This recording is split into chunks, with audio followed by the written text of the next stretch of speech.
Sarah Mitchell froze on her porch steps, grocery bags tumbling from her arthritic fingers as her breath caught in her throat. The grizzly bear, massive and deadly, sat just 20 feet away, watching her with unsettling focus. This wasn't a chance encounter. The beast had been there for 4 days straight, through snowfall and biting wind, refusing to leave. Her neighbor Tom had nearly crashed his truck when he saw it. "For God's sake, Sarah," he'd shouted from his window, "get inside before you're killed." Sarah's hands trembled as she reached for the shotgun propped beside her door, the same gun Michael had used before the accident 15 years ago. She hadn't touched it since. What did the creature want? Why had it chosen her, an isolated widow with nothing left to lose and no one left to find her if the worst happened? Leave a like and share your thoughts in the comments along with the city you're watching from now. Let's continue with the story. The Montana winter had settled into Sarah Mitchell's bones much like it had settled onto the landscape, slowly, persistently, and with an unforgiving grip. At 78, Sarah had weathered 53 winters in this same cabin, but this one felt different. Each morning brought more aches, each evening more silence. The two-bedroom cabin sat nestled against the foothills of the Bitterroot Mountains, 12 miles from the nearest town of Pinewood. Once it had bustled with life, her husband Thomas chopping wood on weekends, their son Michael tracking mud through the kitchen after adventures in the forest. Now, only Sarah's footprints disturbed the snow, leading from door to shed and back again. Before retirement, Sarah had been the most respected wildlife veterinarian in 3 counties. Her specialty had been large predators, particularly bears. The irony wasn't lost on her that after decades of seeking them out, one had finally come looking for her. Her living room walls told the story of her life's work. Faded photographs of a younger Sarah kneeling beside sedated bears, receiving awards from conservation groups, teaching university students in the field. But her favorite photo sat on the mantel above the fireplace. 15-year-old Michael holding a bear cub while Sarah bandaged its paw.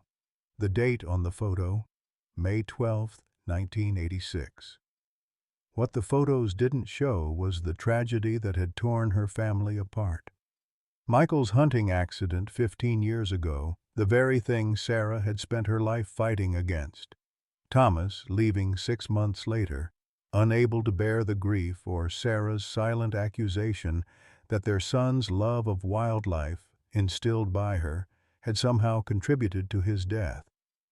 He'd moved to Arizona with his new wife, calling on birthdays but never visiting. Sarah's daily routine had narrowed to survival tasks, keeping the wood stove burning, preparing simple meals, and taking her medications. Her Social Security checks barely covered expenses, and the property taxes kept rising. Last month, she'd started skipping her heart medication to save money. Her only regular visitor was Ranger James Matthews, who stopped by monthly to check on the old wildlife lady, as locals called her. At first, she'd resented his visits, recognizing them as welfare checks. But lately, she'd found herself waiting for them, marking them on her calendar. Sarah moved to her kitchen window, rubbing her arthritic hands together as she watched the snow fall. A single plate and mug sat in the dish rack. The radio, her constant companion, murmured warnings about the approaching blizzard. 3 days of heavy snow, potential power outages. She sighed, turning away from the window. What did a storm matter when you had nowhere to go, no one expecting you? At least she had enough firewood to last. Whether she had the strength left to carry it was another question entirely. Sarah first noticed the bear on Tuesday morning while filling her bird feeders. The temperature had dropped overnight, leaving a crystalline frost on the windows and a thin layer of fresh snow across her property. She was scattering sunflower seeds when a movement at the tree line caught her eye, something large and dark shifting between the pines. At first, she thought it might be a moose. They weren't uncommon in these parts, especially during winter when food grew scarce. But when the shape emerged fully from the shadows, Sarah's heart skipped a beat. A grizzly bear, massive and powerful, standing at the edge of her clearing. "Lord have mercy," she whispered, nearly dropping the seed container. The bear shouldn't have been there at all. Late November meant hibernation time for grizzlies. Every instinct honed over decades as a wildlife veterinarian told her something was wrong. Sarah backed slowly toward her porch, careful not to make sudden movements, her eyes never leaving the animal. Once safely inside, she reached for the phone and dialed Ranger Matthews. "A bear? This time of year?" James sounded skeptical. "You sure it's not just a big black bear, Sarah? They sometimes delay hibernation if there's enough food around." "James, I spent 40 years working with bears. I know a grizzly when I see one," Sarah replied, irritation creeping into her voice.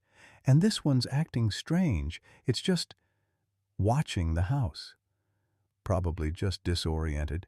Might have been pushed out of its territory by a bigger male or got confused with the warm spell we had last week," James suggested.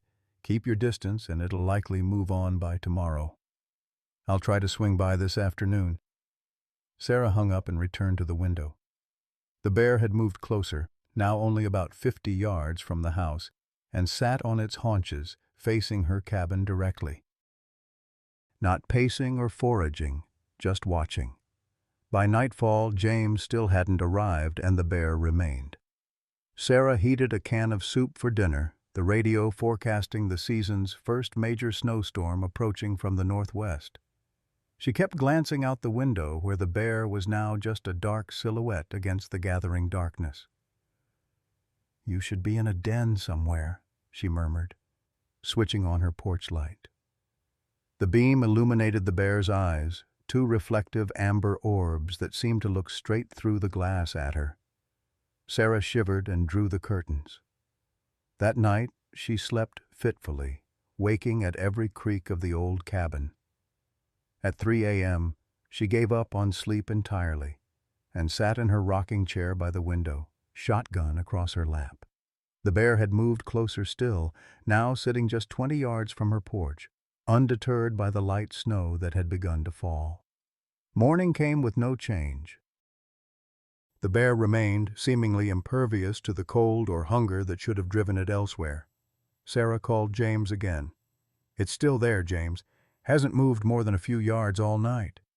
"That's unusual," he admitted. "Look, we're swamped with preparations for this storm. The governor's declared a state of emergency for the county.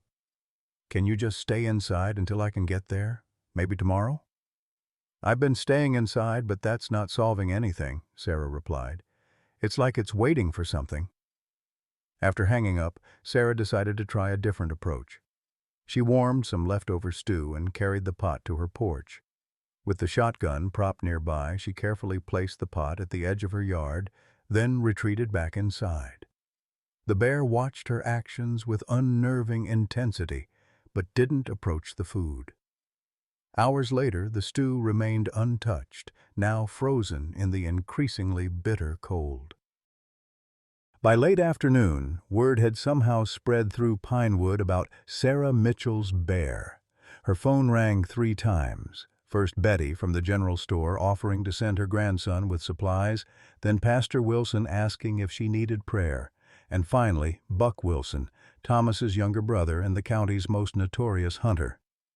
"Heard you got yourself a problem," Buck's gruff voice carried through the receiver. "I can be there in an hour and take care of it." "It's not bothering anyone, Buck," Sarah said firmly. "A grizzly that ain't hibernating is dangerous, Sarah. What if some kid comes wandering onto your property?" "No one comes out here, especially not with a storm coming," she retorted. "And this is my property and my problem. I'll handle it." "Suit yourself," Buck replied. "But when that thing breaks through your window tonight, don't say I didn't offer." As dusk approached, the first heavy flakes of the promised storm began to fall. Sarah stood at her window watching the bear through the thickening snow.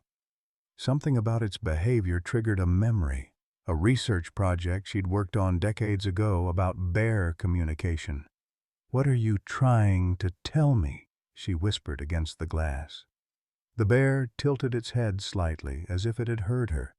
and made a soft, chuffing sound, a non-aggressive vocalization she recognized from her work. It was almost like a greeting. For the first time since the bear appeared, Sarah felt curiosity overtake her fear. In 40 years of working with these animals, she'd never seen one behave quite like this. The bear wasn't displaying aggression or typical food-seeking behavior.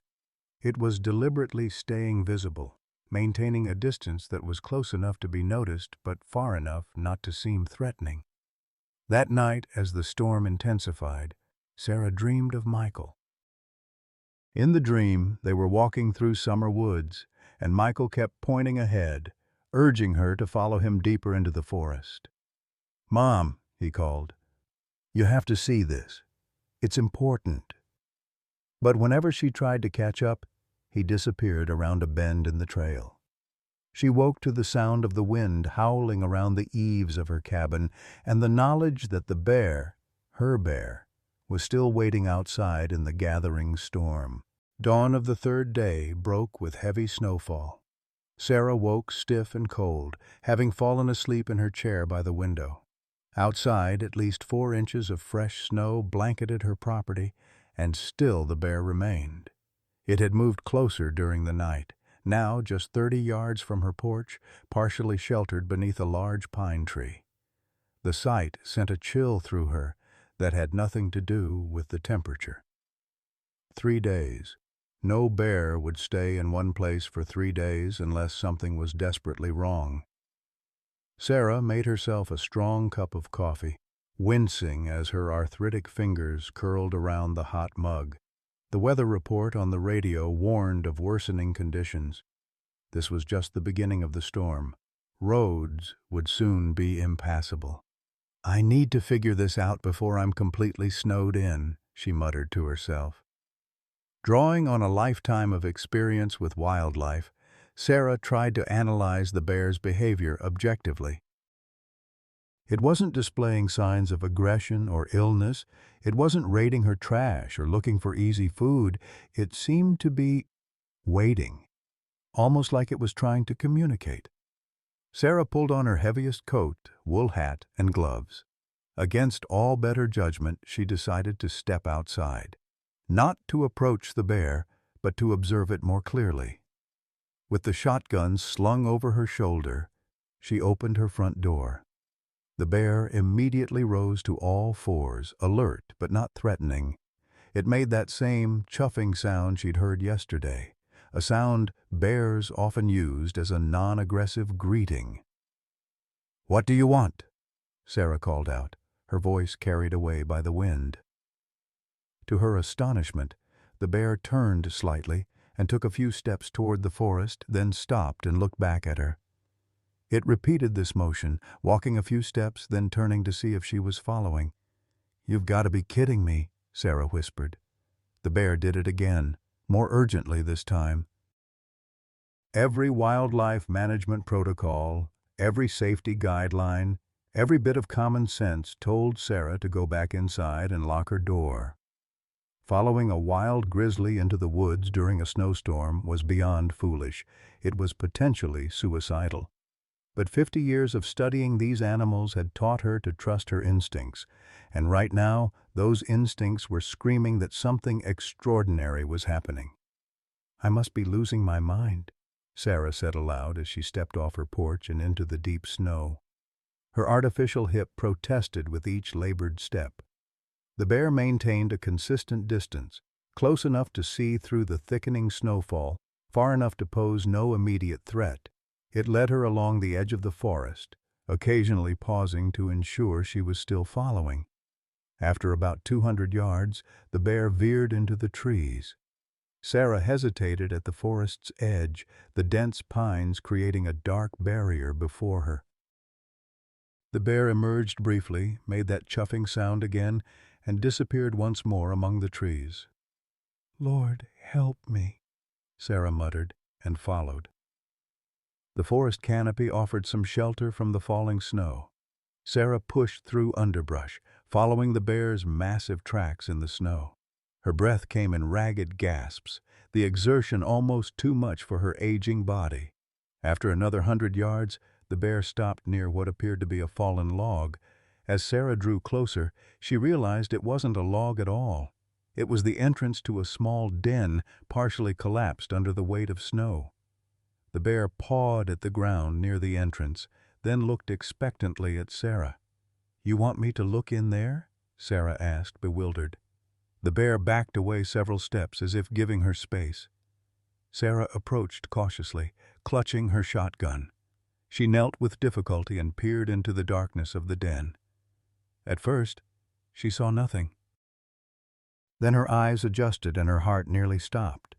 3 bear cubs huddled together in the back of the den. 2 appeared to be sleeping or unconscious. The third, the smallest, was clearly in distress, making weak, mewling sounds, its breathing labored and irregular. "Oh my God," Sarah whispered. The mother bear made a soft, moaning sound behind her, and Sarah understood immediately. This wasn't about aggression or territory or food. This was about a mother desperate to save her young. Sarah looked closer at the smallest cub and spotted the reason for its distress: a dark, matted patch of fur on its shoulder. Gently she reached in and parted the fur with her fingers. What she found made her gasp: a bullet wound, swollen and infected. "Someone shot you," she said in disbelief. "Who would shoot a bear cub?" The mother bear paced anxiously behind her, watching Sarah's every move. Sarah faced a critical decision. Interfering with wildlife was against federal law, especially endangered grizzlies. As a former wildlife veterinarian, she knew the protocols: call the authorities, let them handle it. But she also knew the reality. By the time help arrived through this storm, the injured cub would likely be dead. Moreover, there was something else, something about the mother bear's behavior that nagged at Sarah's memory. The intelligence in those eyes seemed almost familiar. "I can help," Sarah said, looking directly at the mother bear. "But I need to take this little one back to my cabin." As if understanding her words, the bear approached the den and gently nudged the smallest cub toward the entrance. "You're giving me permission?"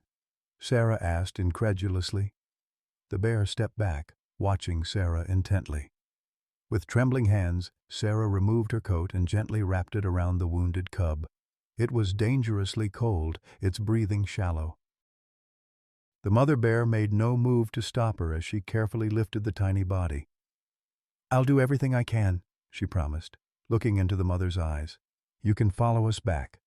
The trek back to the cabin was arduous. Sarah's hips screamed in protest, and the weight of the cub, though small, taxed her elderly frame. The mother bear followed at a consistent distance, occasionally making soft vocalizations as if to encourage Sarah forward. Once inside, Sarah laid the cub on her kitchen table and gathered her old veterinary supplies from the hall closet. Her hands shook as she dialed the phone. "Rebecca? It's Sarah Mitchell." Dr. Rebecca Collins had been Sarah's colleague for 20 years before Sarah's retirement. Now she ran the veterinary clinic in Pinewood.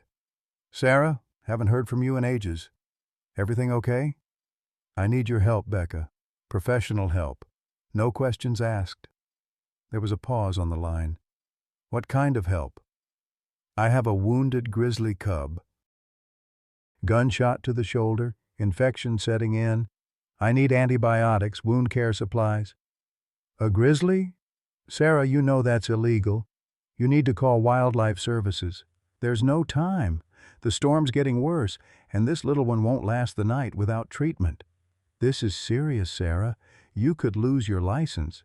"My license expired years ago," Sarah interrupted, "and I don't give a damn about legalities right now.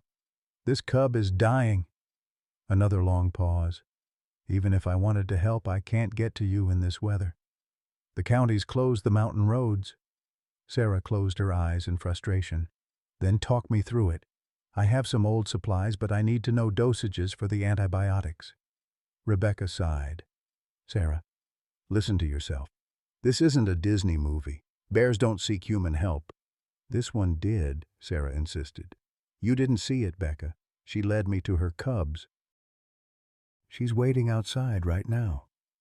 That's not possible. I've worked with bears my entire life, and I've never seen anything like it either. But it's happening, and I need your help." After another moment of silence, Rebecca relented. "What supplies do you have?" Sarah listed her meager medical inventory while examining the wounded cub more carefully. The bullet was still lodged in the shoulder. Removing it would be beyond her capabilities without anesthesia and proper tools. "The best you can do is clean the wound, administer antibiotics, and keep it warm," Rebecca concluded. "Without proper equipment and blood work, it's risky." "I understand," Sarah said. "Thank you, Becca." "Sarah, be careful. The mother could turn on you in an instant if she feels threatened." After hanging up, Sarah set to work. She carefully cleaned the wound, administered antibiotics from her old supply, and wrapped the cub in warm blankets near the wood stove. Throughout the procedure, the cub remained unconscious, barely responsive. When she finally looked up from her work, she gasped. The mother bear was sitting on her porch, watching through the window, her breath fogging the glass. Sarah approached the window cautiously. "I'm doing everything I can," she said, knowing the bear couldn't understand her words but hoping somehow it might sense her intention.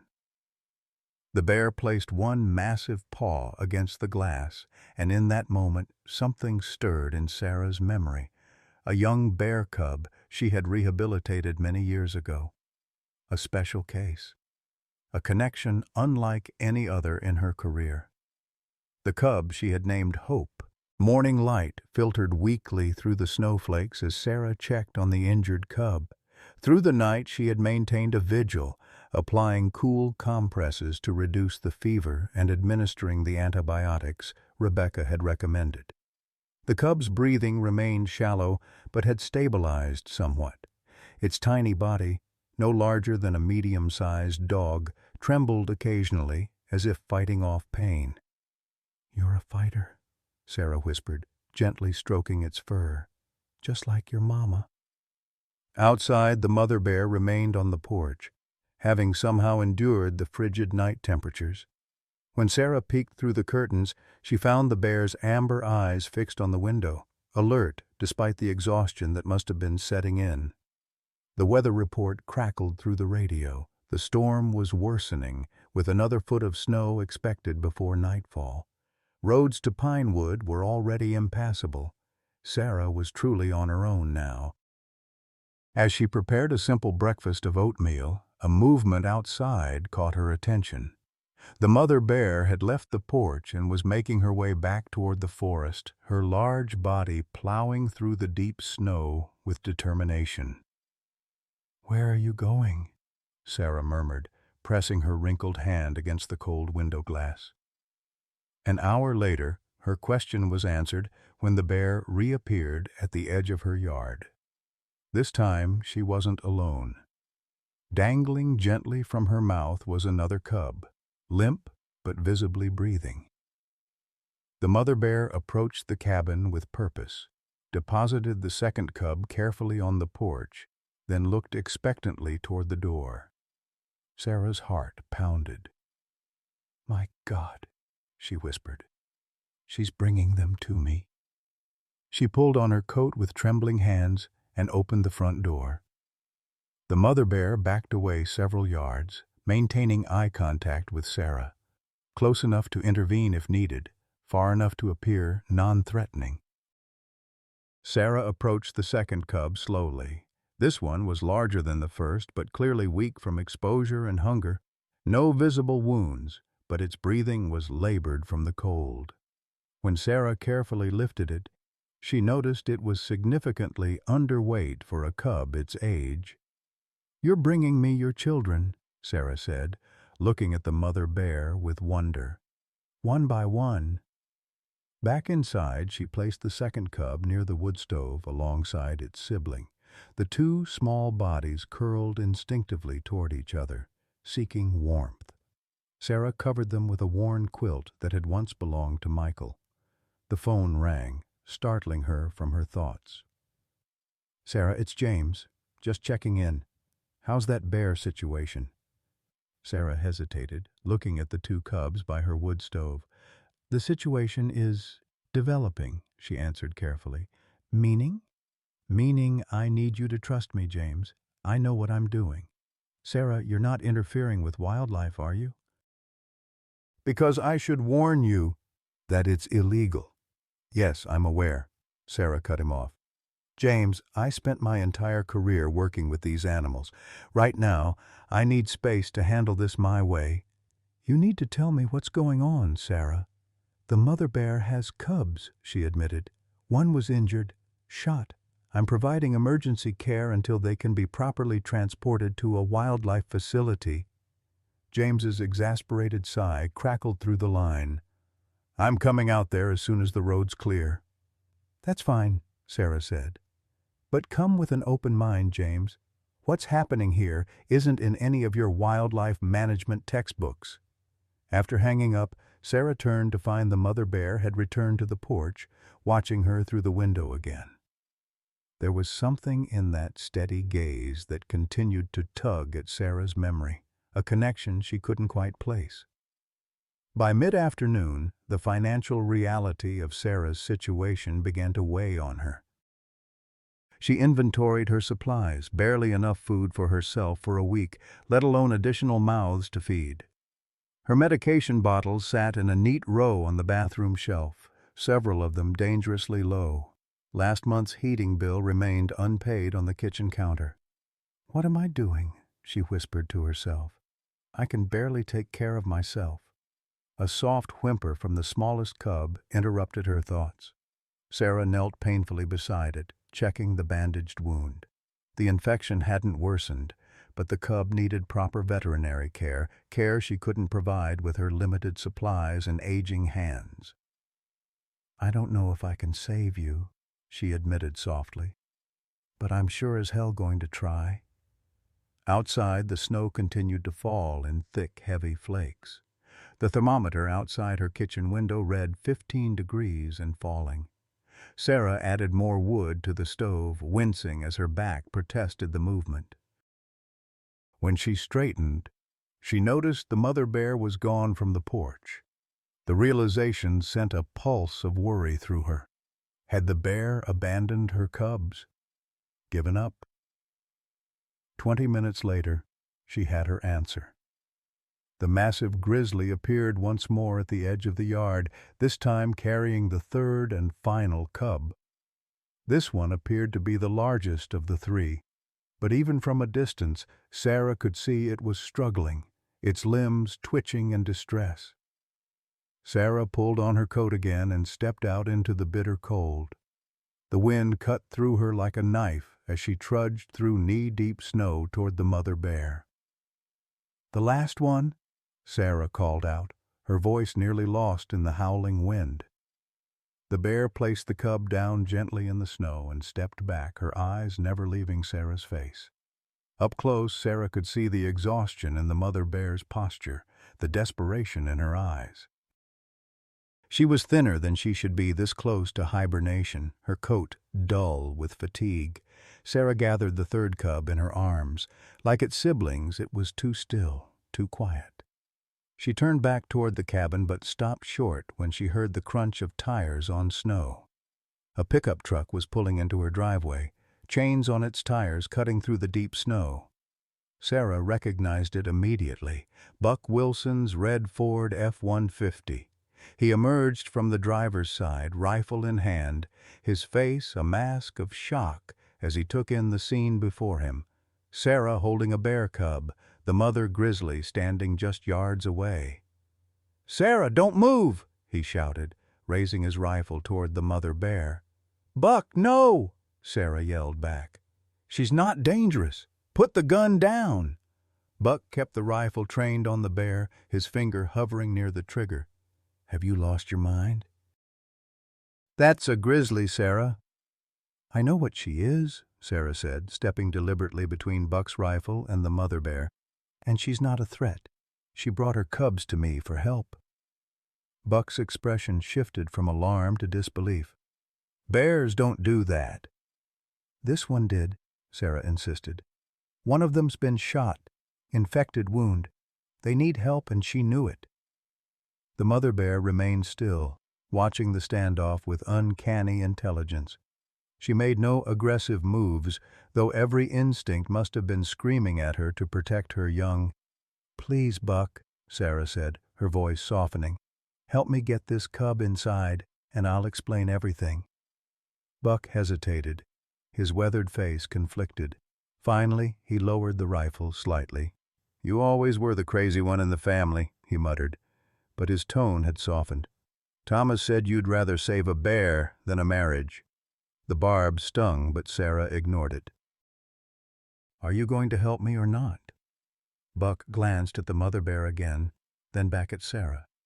"Fine, but that thing makes one wrong move, and I'm putting it down."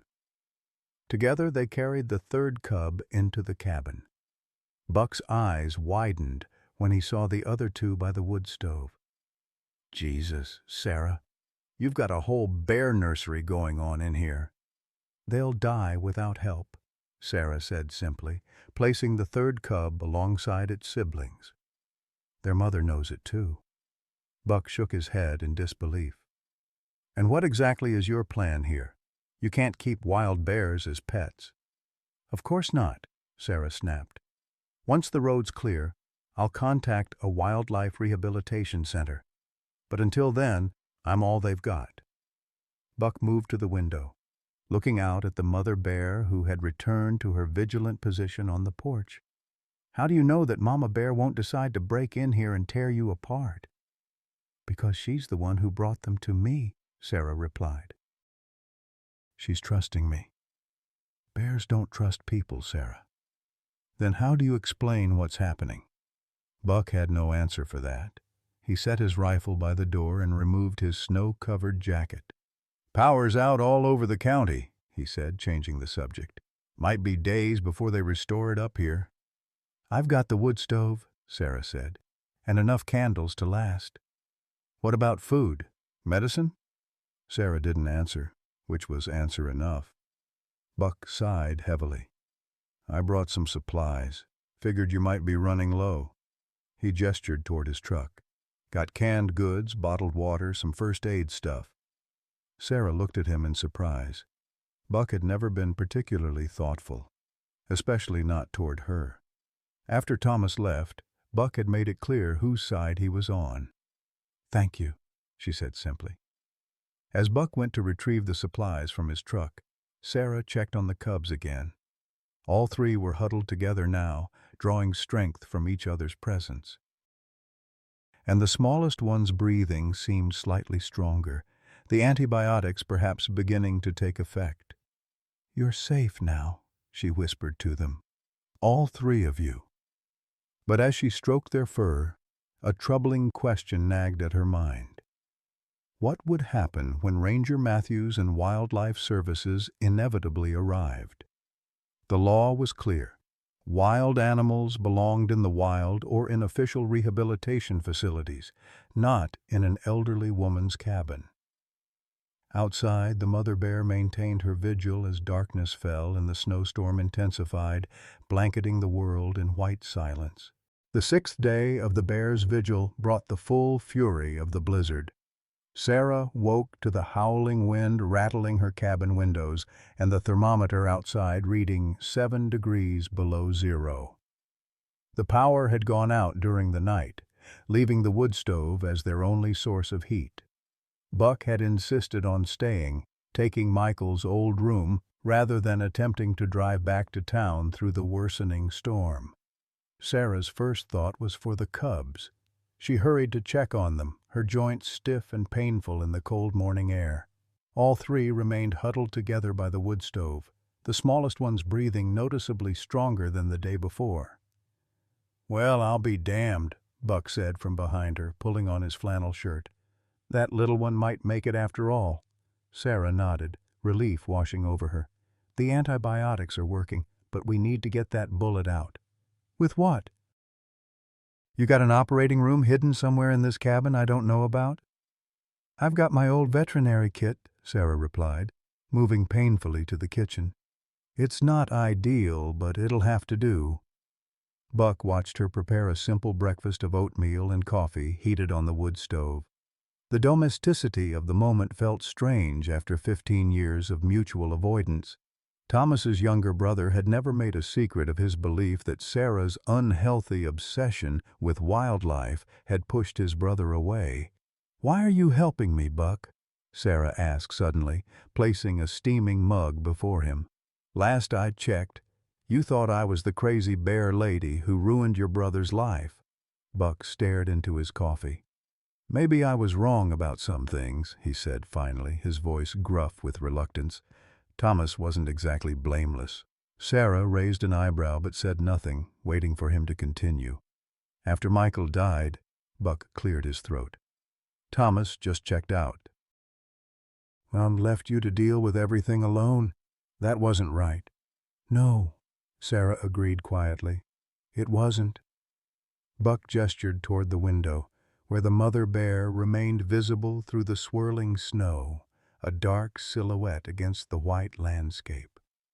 What that bear's doing, not leaving her cubs, fighting to save them no matter what, that's what being a parent should be. The simple observation hung in the air between them, heavy with unspoken grief. "I need to check on her," Sarah said finally, rising from the table. "She's been out there all night in this cold." "Sarah, it's a bear. They're built for cold. Not like this, not sitting still for days without food." Sarah pulled on her heaviest coat and unlocked the door. The wind immediately tore it from her grasp, flinging it open. Snow swirled into the cabin as she stepped onto the porch.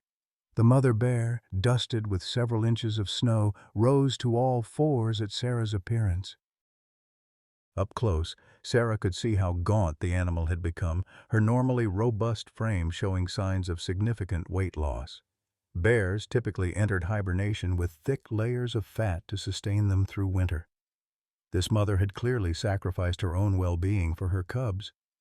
"You need to eat," Sarah said, her words swallowed by the howling wind. She retreated inside and returned with a container of oatmeal mixed with honey. Inadequate nutrition for a bear this size, but better than nothing. She placed it at the edge of the porch and backed away. The bear approached cautiously, sniffed the offering, then looked up at Sarah. There was something in that gaze, an intelligence, a connection, that continued to stir Sarah's memory. "It's okay," Sarah said gently. "You need your strength." Finally, the bear began to eat, finishing the meager meal in seconds. Sarah was turning to go back inside when a movement in the distance caught her eye. Through the curtain of snow, a vehicle was approaching, a large SUV with a light bar on top. Wildlife Services. "Buck!" Sarah called, suddenly urgent. "We have company!" Buck appeared at the door, squinting into the storm. "Is that Matthews?" "Wildlife Services," Sarah confirmed, her heart sinking. "They're going to take the cubs." Buck's expression hardened. "Not if we don't let them." Sarah stared at him in surprise. What happened to "wild animals belong in the wild"? "Maybe seeing that mother out there changed my mind a bit," Buck muttered. "Besides, those cubs won't survive if they take them now. The little one still needs that bullet removed." The SUV pulled into the driveway, chains grinding against the packed snow. Two figures emerged, Ranger James Matthews and a woman Sarah didn't recognize, both bundled in official wildlife management parkas. The mother bear immediately tensed, a low growl rumbling in her throat. "Easy," Sarah murmured to her. "Let me handle this." She stepped off the porch, wading through knee-deep snow to intercept the newcomers before they got too close to the bear. "Sarah," James called over the wind, "you need to get inside. There's a grizzly right behind you." "I know she's there, James," Sarah replied calmly. "She's been there for 6 days." James and his companion exchanged concerned glances. "This is Dr. Ellis from Wildlife Services." James introduced the woman. "We received reports about your situation here." Dr. Ellis stepped forward, her expression a mixture of professional concern and disbelief. "Ms. Mitchell, we understand you've taken in bear cubs. That's a federal offense." "They would have died," Sarah said simply. "That's nature's way sometimes," Dr. Ellis replied. "Our policy is non-intervention unless the species is critically endangered." "Policy?" Sarah's voice rose with sudden anger. "One of those cubs was shot." "That's not nature, that's human cruelty." James shifted uncomfortably. "Sarah, be reasonable. We have a facility in Helena that can take them. They'll receive proper care there." "They'll die if you move them now," Buck interjected, coming to stand beside Sarah. "The smallest one has an infected wound. It needs the bullet removed and at least a few more days of antibiotics." Dr. Ellis's gaze shifted between Sarah, Buck, and the mother bear, who remained watchful on the porch. "This situation is completely irregular. That adult female should be hibernating, not sitting on your porch, and she's allowing you near her cubs. That's behaviorally abnormal." "Maybe your textbooks don't cover everything, Doctor," Sarah said. The wind gusted violently, nearly knocking Sarah off her feet.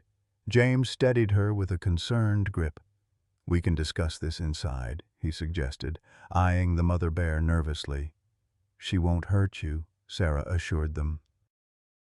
"She's the one who brought the cubs to me," Dr. Ellis scoffed. "Bears don't bring their young to humans for help, Miss Mitchell. That's anthropomorphizing." "Then how do you explain what's happening here?" Sarah challenged. Before Dr. Ellis could respond, the distinctive sound of an engine struggling through snow drew everyone's attention back to the driveway. Another vehicle was approaching, a mud-splattered pickup truck Sarah didn't recognize. "Now what?" Buck muttered. The truck stopped behind the Wildlife Services SUV, and a man in his 40s emerged carrying a hunting rifle. He wore expensive outdoor gear and had the confident bearing of someone used to getting his way. "That's Edward Blackwell," James said quietly to Sarah. "New owner of the hunting lodge down in the valley. Big game hunter." Edward surveyed the scene, his gaze lingering on the mother bear. "So the rumors are true," he called out, approaching the group. "Old Lady Mitchell's got herself a pet grizzly." "She's not a pet," Sarah said coldly. "And this is private property, Mr. Blackwell." Edward smiled, but it didn't reach his eyes. "Just being neighborly, ma'am. Heard there was a situation up here. Thought I might lend a hand." "With a rifle?" Buck asked pointedly. Edward shrugged. "Can't be too careful around predators." Sarah felt a chill that had nothing to do with the temperature. There was something in Edward's demeanor, a barely concealed eagerness as he looked at the mother bear, that set off alarm bells. "Mr. Blackwell, this is an official Wildlife Services matter," Dr. Ellis said. "We'd appreciate it if you'd return to your property." Edward didn't move. "That bear causing trouble? I've got the permits to take care of problem animals." "She's not causing any trouble," Sarah said firmly. "Really, because I heard she's got cubs in your cabin." "That's illegal possession of protected wildlife, isn't it, Ranger?" Edward directed this to James with mock innocence. James looked uncomfortable. "We're handling the situation, Mr. Blackwell." Sarah studied Edward more carefully. Something about his confident smirk, the way his eyes kept returning to the mother bear with a predatory gleam, triggered a sudden, horrible suspicion. "It was you," she said, her voice barely audible over the wind. "You shot that cub." Edward's expression didn't change, but something flickered in his eyes. "Don't know what you're talking about, ma'am." "The smallest cub has a bullet wound," Sarah continued, her voice gaining strength. "From a hunting rifle, not a standard-issue ranger weapon." Buck stepped forward, suddenly alert. "Where were you hunting 3 days ago, Blackwell?" "On my own property, where it's legal," Edward replied smoothly. "And I don't shoot cubs. Bad sportsmanship." "Unless you didn't see it was a cub," Sarah pressed. "In the dark, maybe? After having a few drinks at that fancy lodge of yours?" A muscle twitched in Edward's jaw. You're making dangerous accusations, Ms. Mitchell. The standoff was interrupted by a sudden commotion from the porch. The mother bear had risen to her full height, her attention focused entirely on Edward. A deep, rumbling growl emanated from her throat, the first truly aggressive sound she'd made in 6 days. She recognizes you, Sarah realized aloud. She knows you're the one who shot her cub. Edward's hand tightened on his rifle. That animal's showing aggression. Ranger, you need to take it down. She wasn't aggressive until you showed up, Buck pointed out. Seems telling, doesn't it? Dr. Ellis stepped between them, her professional demeanor cracking slightly. Everyone needs to calm down. Mr. Blackwell, I must insist you leave. You're agitating the bear. I'm not going anywhere, Edward said, raising his rifle slightly. That's a dangerous predator showing aggression. I'm within my rights to defend myself. The situation was deteriorating rapidly.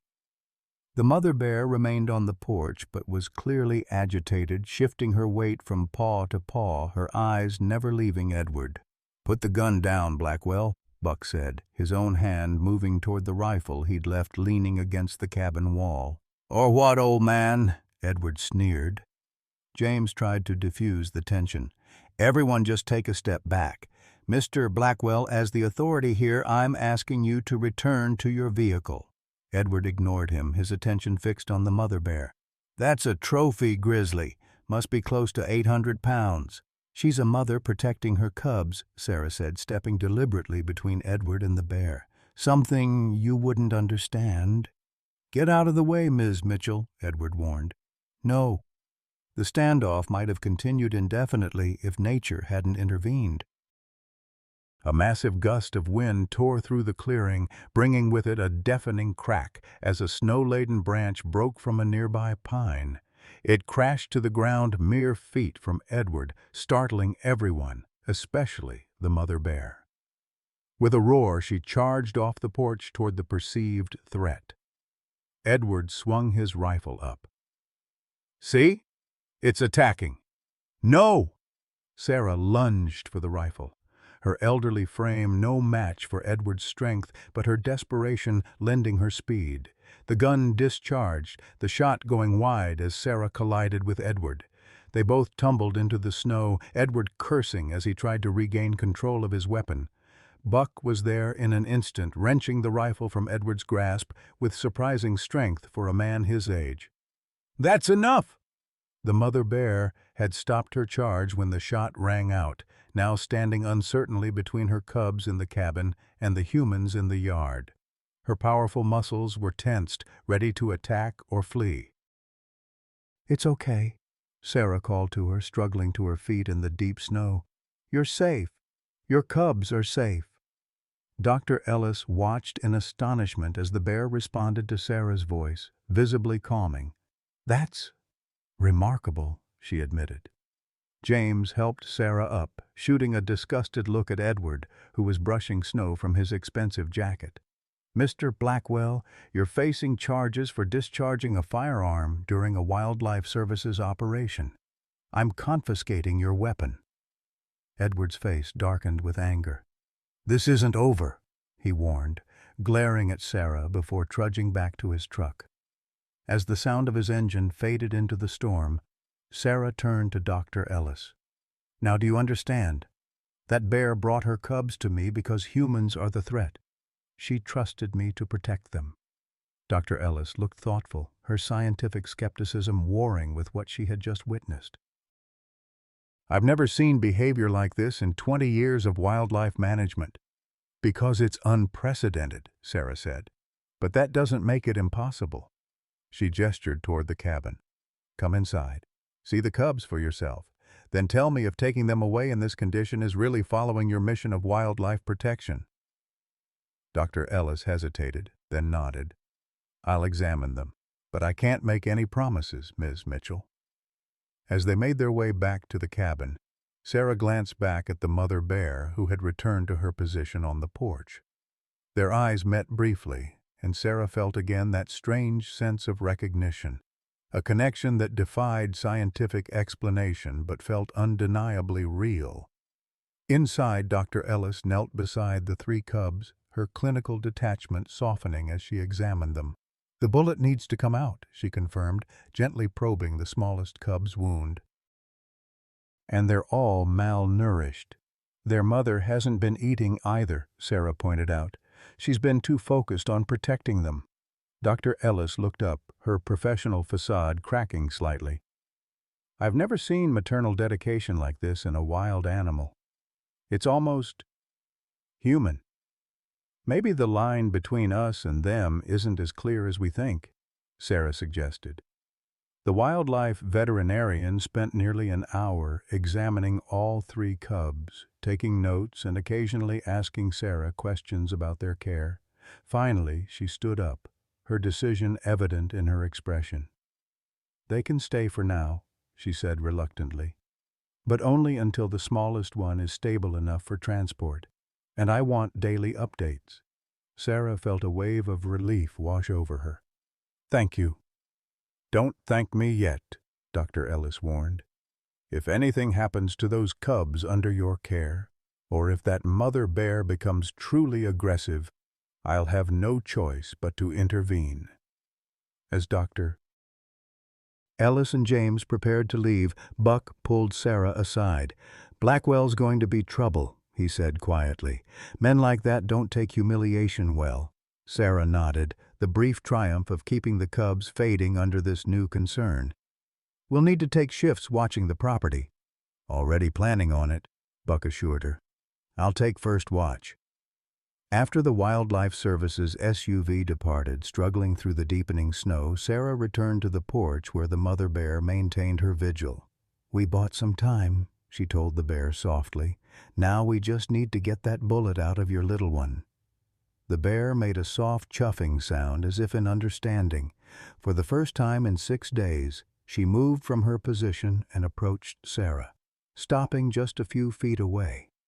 Up close, Sarah could see the exhaustion in the bear's eyes, the strain of her constant vigilance taking its toll. "You need rest," Sarah said gently.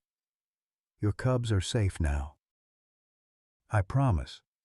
As if understanding, the mother bear lowered herself to the porch floor, her massive head resting on her paws, eyes still fixed on Sarah. For the first time since arriving, the bear allowed herself to truly relax, her eyes slowly drifting closed. Sarah watched in wonder as the fearsome predator surrendered to exhaustion, trusting a human to guard her most precious possessions while she finally slept. Dawn broke on the 7th day with an eerie stillness. The blizzard had finally passed, leaving behind a transformed landscape, pristine snowdrifts 5 feet high in places, trees bowed under white blankets, and a silence so complete it seemed to absorb all sound. The thermometer outside Sarah's kitchen window read 15 below zero, but the sky had cleared to a brilliant blue. Sarah had slept fitfully on the couch near the cubs, waking hourly to check on the smallest one. Its condition had stabilized through the night, but the bullet remained lodged in its shoulder, a constant threat of renewed infection. Buck had maintained his vigil by the window, rifle across his lap, watching for any sign of Edward Blackwell's return. "Any movement out there?" Sarah asked, shuffling painfully to the kitchen to heat water on the wood stove. Buck shook his head. "Roads are completely drifted over.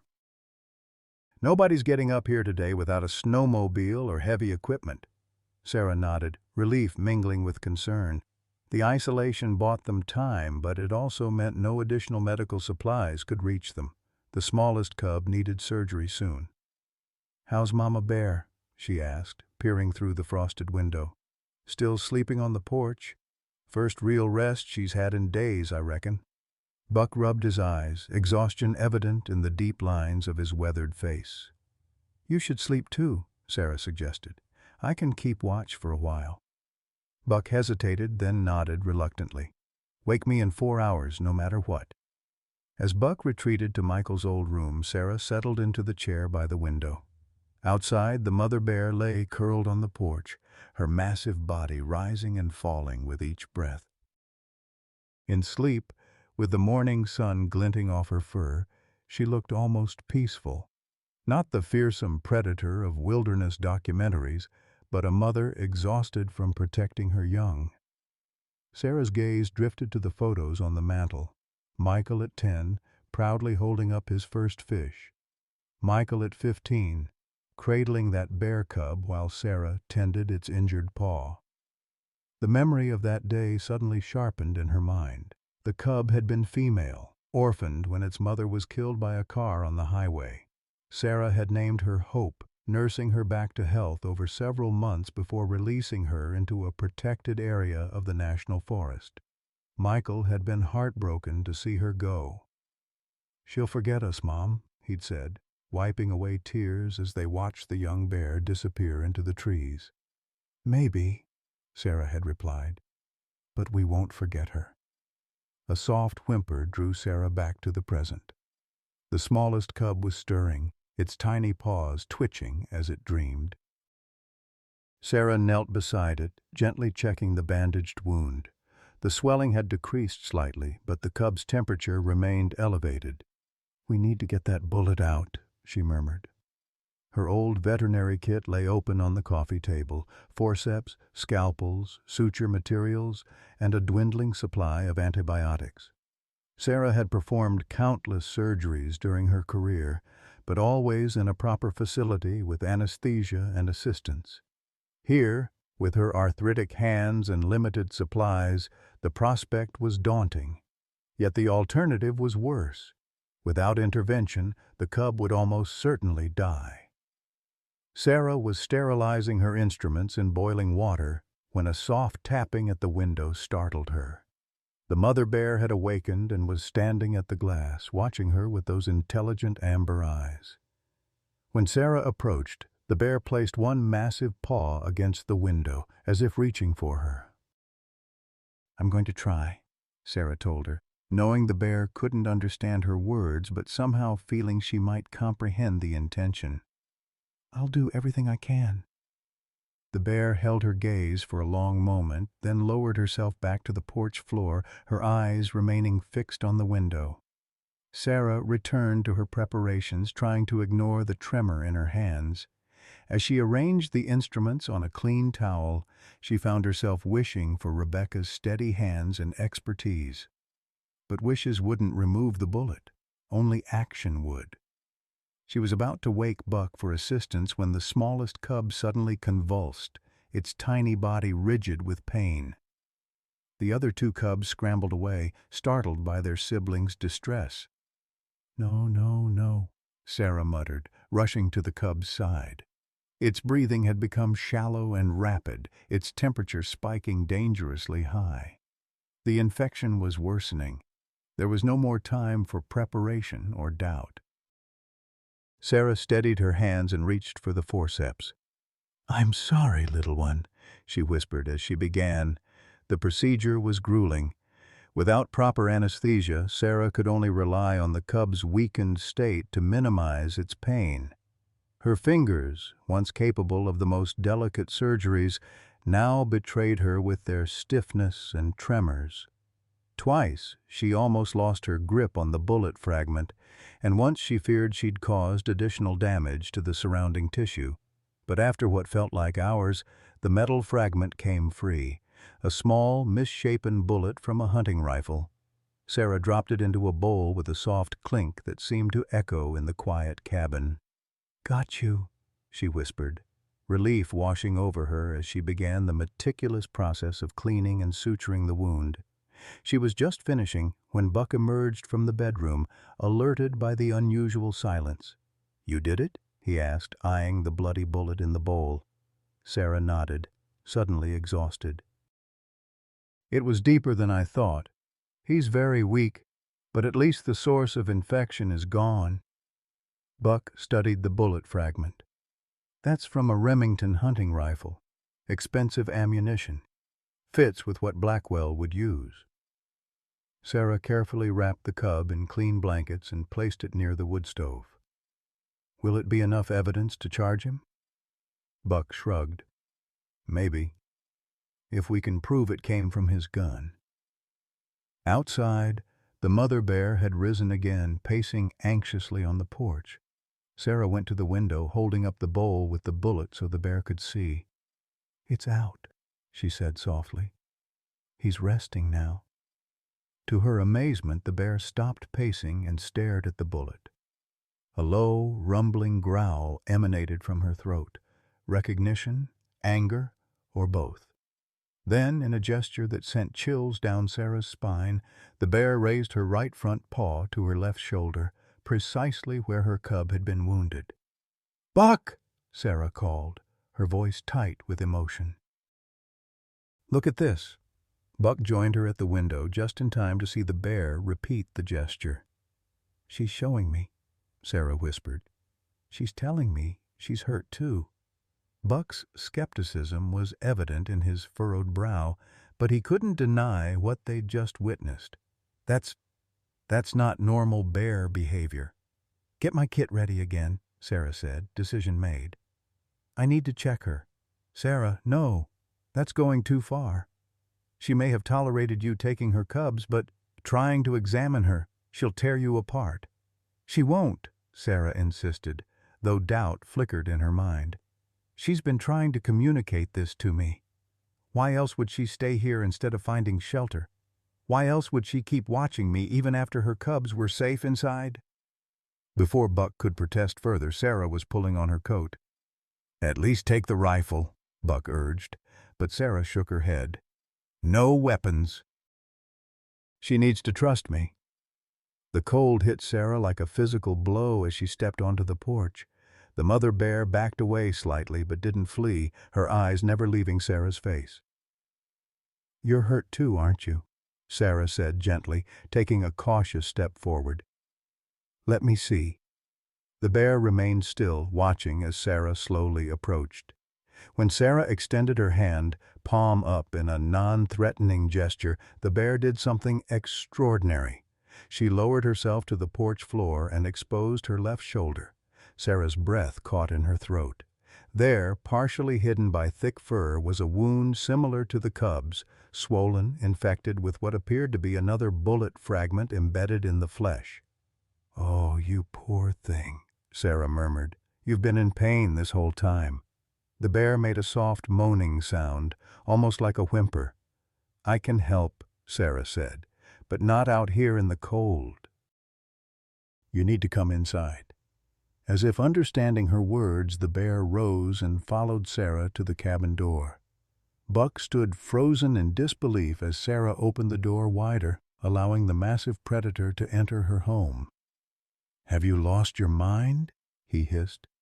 "She's hurt, Buck, same as her cub. Probably shot at the same time by Blackwell." The mother bear paused just inside the door, her nostrils flaring as she caught the scent of her cubs. When she spotted them by the wood stove, she made a soft, chuffing sound. The two stronger cubs immediately responded with excited whimpers, while the smallest one remained still, exhausted from the surgery. "See? She just wants to be near them," Sarah said. Buck shook his head in amazement but kept his distance as the bear carefully navigated the small living room, settling on the floor beside her cubs. The two healthy ones immediately snuggled against her, seeking comfort and warmth. "Now I need to check that wound," Sarah said, gathering her supplies again. "And you're going to help me." Buck looked at her like she'd suggested they fly to the moon. "I'm not getting anywhere near those teeth and claws." "She won't hurt us," Sarah insisted. "She knows we're trying to help." Whether it was exhaustion, pain, or genuine understanding, the mother bear remained calm as Sarah and Buck approached. When Sarah gently parted the fur around the wound, the bear flinched but made no aggressive move. "It's infected just like the cubs," Sarah confirmed, "and there's definitely a bullet fragment." "Can you get it out?" Buck asked, his initial fear giving way to concern. Sarah examined the wound more carefully. "It's not as deep as the cubs. With your help, I think I can." What followed was the most surreal medical procedure of Sarah's long career. In her living room, with improvised tools and Buck holding a flashlight, she operated on a fully conscious grizzly bear. The animal remained eerily still throughout, only occasionally making soft sounds of discomfort when Sarah probed too deeply. After nearly an hour of painstaking work, Sarah extracted a second bullet fragment, nearly identical to the first. "Definitely from the same gun," Buck said, examining both pieces. "Blackwell must have fired multiple shots." The mother bear's relief was immediately apparent. As Sarah bandaged the wound, the tension visibly drained from the animal's massive body. For the first time in 7 days, she seemed to fully relax, her head resting on the floor as her cubs nestled against her. "She'll need antibiotics too," Sarah said, already calculating how to divide their dwindling supply between mother and cub. Buck was staring at the scene before them, a wild grizzly bear and her cubs resting peacefully in a human living room with an expression of wonder. "In 40 years of hunting, I've never seen anything like this," he admitted. "It goes against everything I thought I knew about wild animals." "Maybe we don't know as much as we think we do," Sarah suggested. As the day progressed, Sarah maintained a careful watch over both patients. The mother bear slept deeply, her cubs secure beside her. The smallest cub's condition had stabilized, its breathing more regular, though it remained weaker than its siblings. By late afternoon, Sarah's own exhaustion caught up with her. She settled into her rocking chair, intending to rest just for a moment. Instead, she fell into a deep sleep, her first uninterrupted rest in days. She woke to a strange sensation, a warm weight against her leg. Opening her eyes, she found the mother bear had moved during her sleep and was now lying partly across the living room floor, her massive head resting gently against Sarah's foot. The bear's eyes were open, watching Sarah with that same intelligent gaze that had haunted her for 7 days. In that moment, as their eyes met in the fading light of day, Sarah felt a connection that transcended species, a recognition between two mothers who had both known loss, both known the fierce drive to protect what they loved, both known what it meant to sacrifice for family. And suddenly, with crystal clarity, Sarah remembered where she had seen those eyes before. "Hope?" she whispered, the name emerging from decades past. "Is it you?" The bear made a soft sound in her throat, her gaze never wavering. Sarah's mind reeled with the impossibility of it. The bear cub she had rehabilitated 25 years ago couldn't possibly be this mother. Bears didn't live that long in the wild. They didn't remember humans who had briefly cared for them. They didn't seek out specific people for help decades later, and yet, "Buck," Sarah called softly, not wanting to disturb the fragile peace of the moment. "When did you say Wildlife Services put those tracking collars on the grizzlies in this region?" Buck looked up from cleaning his rifle. "Started about 20 years ago, I think. Why?" "This bear doesn't have a collar," Sarah observed. "But look at her ear." Buck squinted in the dimming light. "There's a notch in it." "Not a natural notch," Sarah said, her voice trembling slightly. "That's a research tag mark, the kind we used to use before radio collars became standard." She reached for the photo album on the side table, fingers shaking as she flipped through the brittle pages. Finally, she found what she was looking for: a faded photograph of herself with a young bear cub. The cub's ear clearly showed a notched tag, identical to the mark on the mother bear's ear. "This can't be," Buck said, looking between the photo and the bear. "That would make her at least 27 years old," Sarah finished. "Old for a wild grizzly, but not impossible. But to remember you after all this time, to specifically seek you out when her cubs were in trouble, that's a miracle," Sarah said simply, "or something science hasn't explained yet." As darkness fell outside, Sarah remained in her chair, unwilling to disturb the connection that had formed. The mother bear, Hope, kept her head resting against Sarah's foot, a gesture of trust that defied all natural instincts of her species. In the quiet of that moment, Sarah felt something she hadn't experienced in 15 years. The sensation of being needed, of having purpose. These bears had sought her out because she could help them when no one else would. In saving them, she had somehow begun to save herself from the lonely decline of her final years. The irony wasn't lost on her that Hope, a name chosen on a whim for an orphaned bear cub, had indeed brought hope back into her life when she needed it most. Outside, the temperature continued to drop as night settled over the snow-covered landscape. But inside the cabin, warmth radiated from more than just the wood stove. For the first time since Michael's death, Sarah didn't feel alone. The 8th day dawned bright and bitter cold. Overnight, the temperature had plummeted to 20 below zero, freezing the world into crystalline stillness. Sarah woke to find herself still in the rocking chair, a quilt draped over her that she didn't remember pulling up. Buck must have covered her during the night. Hope, Sarah couldn't think of the mother bear as anything else now, remained on the living room floor, her cubs nestled against her massive form. The smallest one looked noticeably stronger, its breathing deeper and more regular. The bear's own bandaged shoulder appeared to be healing well, with no signs of increased swelling or infection. Buck was already awake, moving quietly around the kitchen as he heated water for coffee on the wood stove. "Road still blocked?" Sarah asked, her voice rough with sleep. Buck nodded. "County's working on the main highways first. Might be another day before they get to these back roads." Sarah carefully extracted herself from the chair, wincing as her stiff joints protested. She made her way to the window, gazing out at the transformed landscape. The snow had drifted against the north side of the cabin, nearly reaching the windowsills. Her old Chevy truck was completely buried, only the antenna visible above the white expanse. "We're going to need supplies soon," she said. "We're down to the last of the antibiotics and the food won't last more than another day or two." Buck poured coffee into 2 chipped mugs. "I could try to make it down to the main road on foot. It's about 4 miles. Might be able to flag down a plow or emergency vehicle." Sarah shook her head. "Too dangerous in this cold. We'll manage another day." They both turned at a soft sound from Hope. The bear had risen to her feet and was nosing gently at her cubs, particularly the injured one. After a moment of inspection, she looked up at Sarah with what could only be described as gratitude in her amber eyes.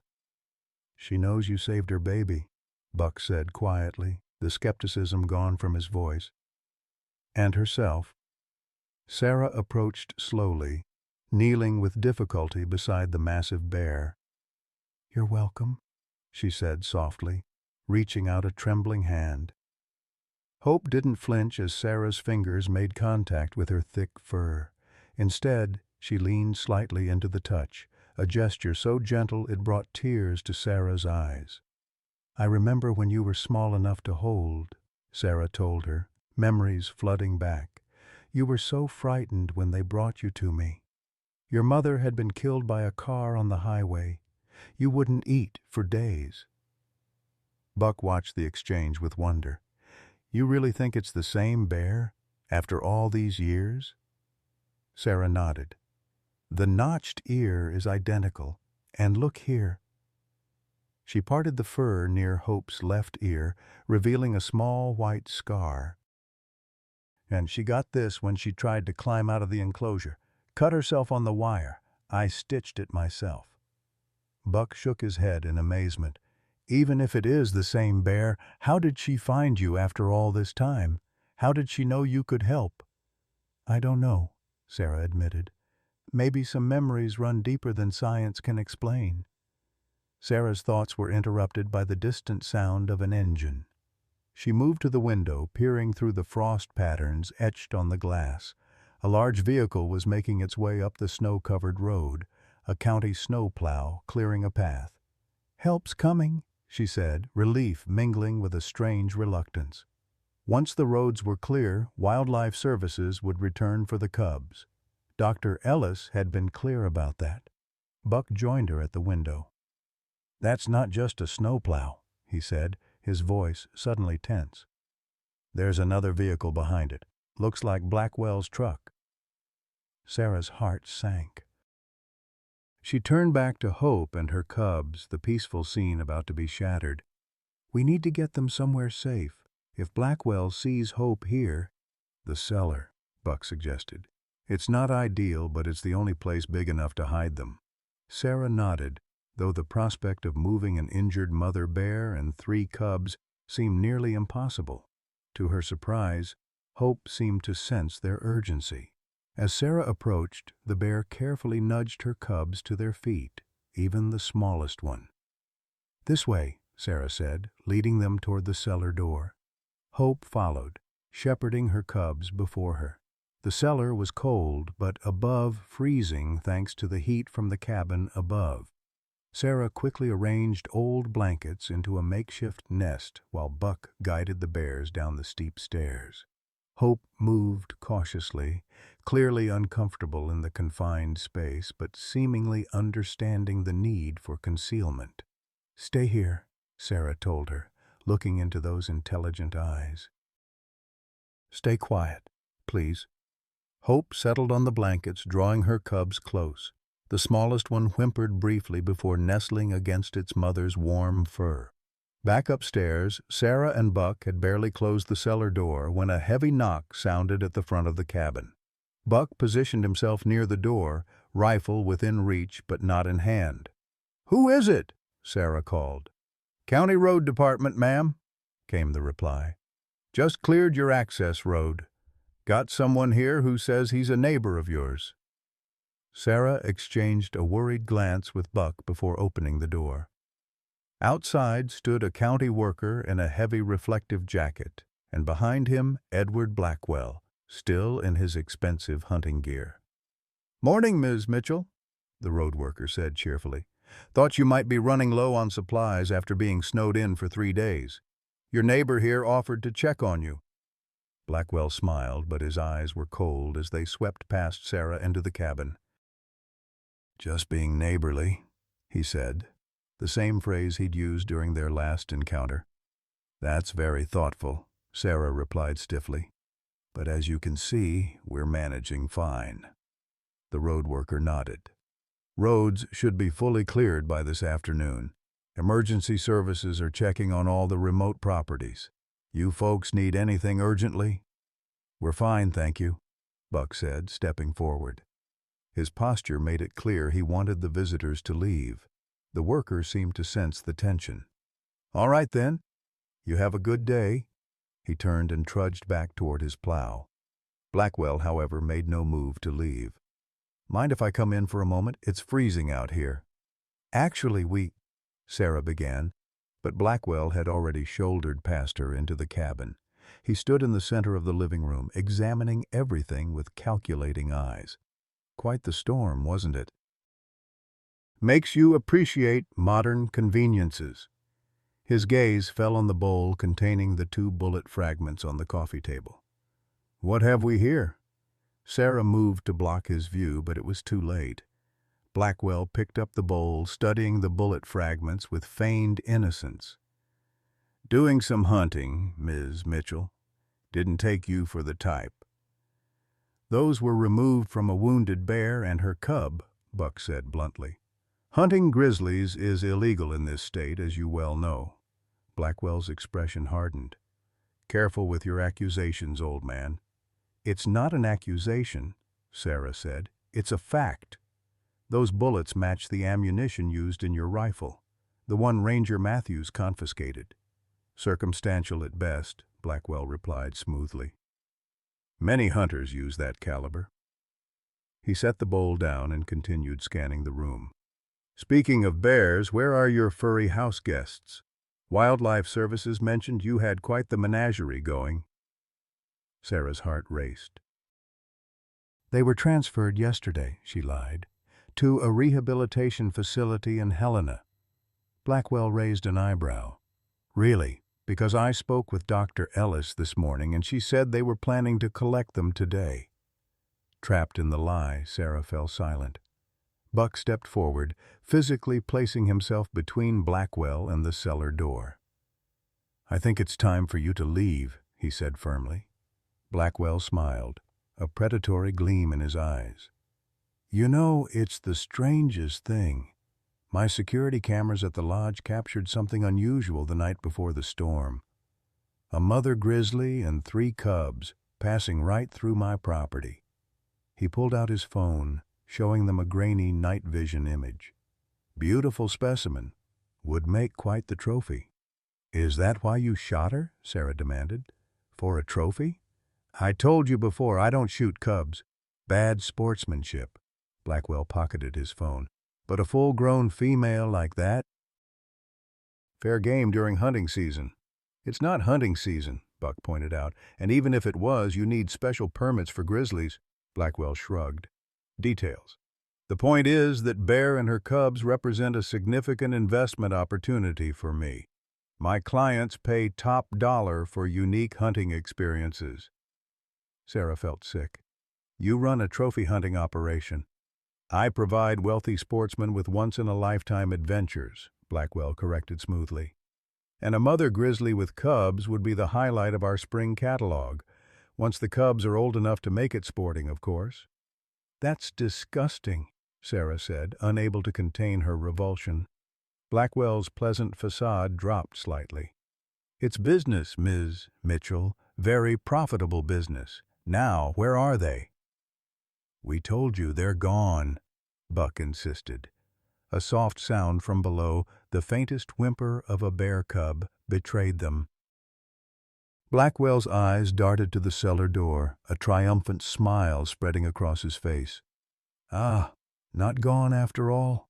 He moved toward the door, but Buck blocked his path. "You're not welcome here, Blackwell. Leave now." The hunter's hand moved toward his jacket pocket. "I have permits from Wildlife Services authorizing me to transport problem bears, signed this morning."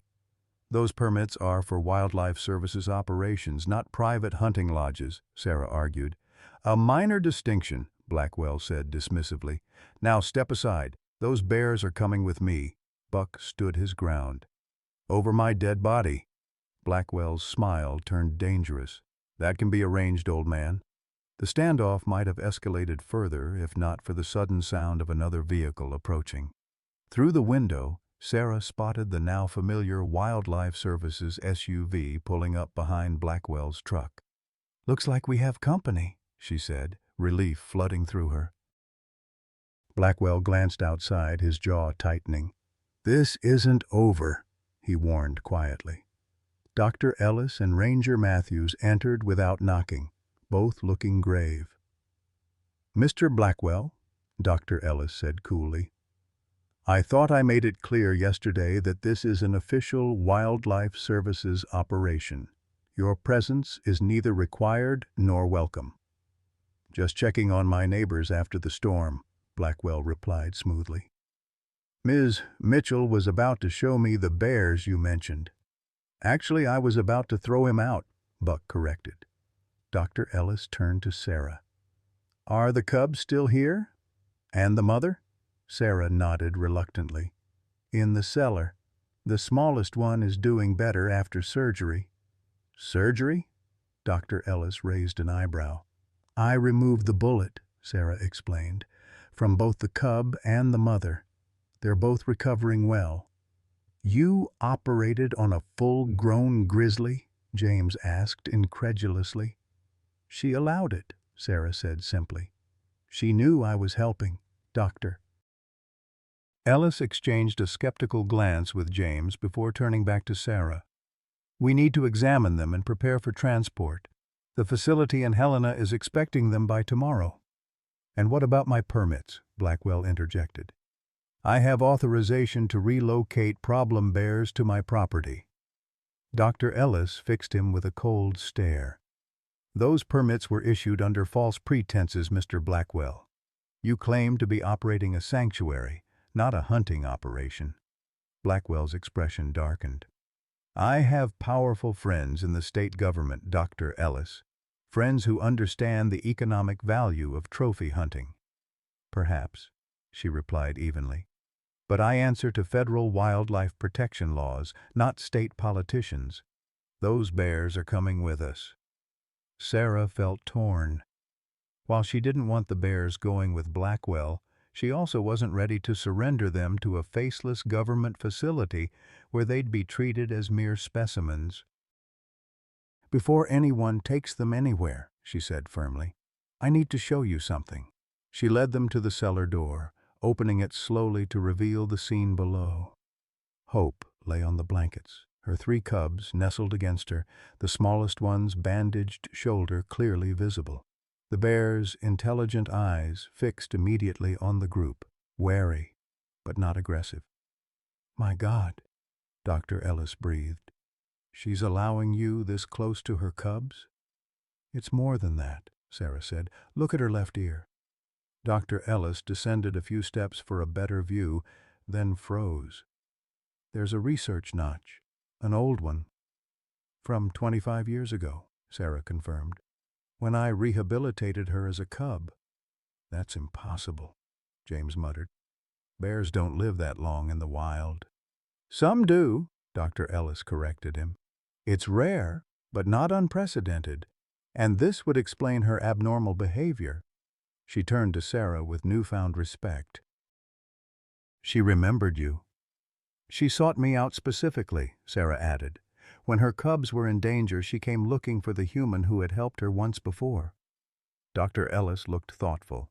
"If we could document this properly, the implications for our understanding of ursine cognition and memory would be revolutionary." Blackwell made a dismissive sound. "Fascinating. Now, about my permits." "Your permits are void," Dr. Ellis interrupted sharply. "And furthermore, we have evidence that you shot a protected species during a closed season." She nodded toward the bowl containing the bullet fragments. "You can't prove those came from my rifle," Blackwell scoffed. "Actually, we can," James said. "Ballistics testing on the rifle we confiscated yesterday will confirm it.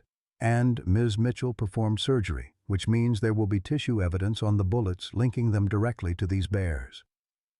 Blackwell's confident facade finally cracked. "This is harassment. I'll sue the department." "Feel free," Dr. Ellis replied calmly. "In the meantime, I'm confiscating your hunting licenses pending a federal investigation." She turned back to Sarah. "As for these bears, this is an unprecedented situation." Hope watched the exchange from the cellar, her eyes moving between the humans as if following the conversation. When Dr. Ellis approached the cellar steps again, the bear made no aggressive move, but positioned herself protectively in front of her cubs. "She understands we're discussing her fate," Sarah said softly. "I know how incredible that sounds, but look at her. She's listening to us." Dr. Ellis studied the bear with a scientist's keen eye. "I've worked with wildlife for 20 years, she said slowly, "and I've never seen behavior like this. It challenges everything we think we know about these animals." She turned to Sarah. "The protocol would be to tranquilize them and transport them to our facility. But given the unique circumstances, perhaps there's an alternative approach." Sarah felt a flicker of hope. "What kind of approach?" "A collaborative research and rehabilitation project," Dr. Ellis suggested. "With you as a primary caretaker, given your unique relationship with the mother bear." Blackwell snorted in derision. "This is absurd. You're letting sentiment override science." "On the contrary," Dr. Ellis replied sharply, "I'm following the evidence before my eyes, which suggests a level of cognitive functioning and memory retention we haven't previously documented in wild bears. That's the essence of science, Mr. Blackwell, observation leading to new understanding." She turned back to Sarah. "I'll need to get approval from the department, but I believe we could make a case for establishing a temporary rehabilitation site here. At least until the cubs are strong enough for release." Sarah could hardly believe what she was hearing. "You'd let them stay?" "Under strict protocols and supervision," Dr. Ellis cautioned. "But yes, I think it's the best option for all concerned." Blackwell's face had turned an alarming shade of red. "This is outrageous. I'll have your job for this, Ellis." "You're welcome to try," she replied calmly. "In the meantime, Ranger Matthews will escort you off the property, and I strongly suggest you refrain from hunting activities until our investigation is complete." As James led a fuming Blackwell outside, Dr. Ellis turned to Sarah with a more personal expression. "Ms. Mitchell, I owe you an apology. When I arrived yesterday, I thought you were just another well-meaning civilian interfering with wildlife. I was wrong." She glanced toward the cellar where Hope continued to watch them. "Whatever bond exists between you and that bear, it's real. And it's something science should study, not dismiss." Sarah felt tears welling in her eyes, tears of relief, exhaustion, and vindication. For decades, she had advocated for a deeper understanding of animal cognition, often facing ridicule from more traditional colleagues. Now, in her twilight years, she was witnessing proof of what she had always believed, that the line between human and animal intelligence was far blurrier than most people acknowledged. "Thank you," she said simply. Buck, who had remained silent throughout the exchange, placed a supportive hand on Sarah's shoulder. "So, what happens now?" Dr. Ellis pulled out a tablet and began making notes. "I'll need to document everything. The bear's conditions, their behavior, this extraordinary connection. Then I'll submit an emergency proposal for an on-site rehabilitation program." She looked up at Sarah. "Would you be willing to serve as primary caretaker?" "It would mean daily documentation, following strict protocols, and eventually preparing the cubs for release back into the wild." Sarah didn't hesitate. "Yes. It won't be easy," Dr. Ellis warned. "Especially given your—" She hesitated, clearly searching for a diplomatic phrase. "My age?" Sarah finished for her with a small smile. "I may be old, Dr. Ellis, but I've just performed surgery on a full-grown grizzly with nothing but household supplies. I think I can handle a few months of bear-sitting." Dr. Ellis smiled back. "Fair point. But you'll need help." "I'll help," Buck offered, surprising everyone, including himself. "I've got nothing better to do these days anyway." Sarah turned to him, touched by the unexpected offer. "What about your hunting trips, your fishing cabin down south?" Buck shrugged. "The fish can wait. And as for hunting—" He glanced toward the cellar where Hope was now grooming her smallest cub with gentle attention. "Maybe it's time I learned about conservation instead of just taking trophies." As they finalized the details with Dr. Ellis, Sarah felt a strange sense of peace settling over her. The path ahead would be challenging. Caring for wild bears was no small undertaking, especially at her age. But for the first time in 15 years, she had purpose again. A reason to get up each morning. A way to use the knowledge and skills she had spent a lifetime acquiring. And perhaps most importantly, she had reconnected with something she thought she had lost forever. The wonder and mystery of the natural world, where animals like Hope could defy all human expectations and forge connections that transcended species boundaries. In the cellar below, Hope continued to watch and listen, her amber eyes reflecting a wisdom and understanding that science was only beginning to comprehend.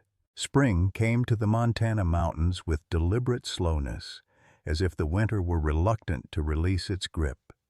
Snow lingered in shaded hollows even as wildflowers began dotting the sunny meadows with splashes of color. For Sarah Mitchell, the changing season marked not just the renewal of the landscape, but the transformation of her own life. 6 months had passed since Hope and her cubs had taken refuge in Sarah's cabin during that fateful blizzard. 6 months of daily documentation, careful rehabilitation, and a deepening bond that defied conventional understanding of wildlife behavior. What had begun as an emergency intervention had evolved into a groundbreaking research project that was reshaping scientific understanding of bear cognition and memory. Sarah stood on her porch, sipping coffee from a chipped mug as she watched the bears in the large enclosure that now dominated her backyard. Wildlife Services had constructed it according to Dr. Ellis's specifications, spacious enough to allow natural behaviors while secure enough to prevent unwanted interactions with humans. A small observation shelter allowed Sarah and visiting researchers to monitor the bears without disturbing them. "They've grown so much," Buck remarked, joining Sarah on the porch. In the months since the blizzard, he had become a constant presence at the cabin, his initial skepticism giving way to genuine fascination with the bears. Sarah nodded, her eyes following the 3 cubs as they play-wrestled near a fallen log. Almost 3 times their winter weight. The little one's keeping up with his siblings now. The smallest cub, whom Sarah had privately named Fighter, had made a remarkable recovery. The bullet wound had healed cleanly, leaving only a small bald patch on his shoulder where the fur was slowly growing back. He remained slightly smaller than his siblings, but what he lacked in size he made up for in determination. Hope lay nearby, watching her cubs with the calm vigilance that characterized most of her days now. She had adapted surprisingly well to the semi-captive environment, maintaining her wild instincts while developing what Dr. Ellis described as an unprecedented level of comfort with controlled human interaction. "Papers here," Buck said, handing Sarah the Pinewood Gazette. "You made the front page again." Sarah glanced at the headline. "Local Bear Whisperer Draws International Attention." Below it was a photo of Sarah sitting near the observation blind, Hope visible in the background. She sighed and set the paper aside without reading further. "I wish they'd stop with that bear whisperer nonsense," she muttered. "This isn't about me. It's about Hope." Buck smiled. "People need their stories, Sarah. And a 78-year-old woman forming a bond with a wild grizzly makes for a good one." The story had indeed captured public imagination, spreading from local news to national outlets and eventually international media. Sarah had declined most interview requests, but Dr. Ellis had been more accommodating, using the attention to secure additional funding for the research project. The scientific community had been initially skeptical, but increasingly intrigued by the documented evidence. Hope's ability to recognize Sarah after 25 years challenged existing beliefs about animal memory.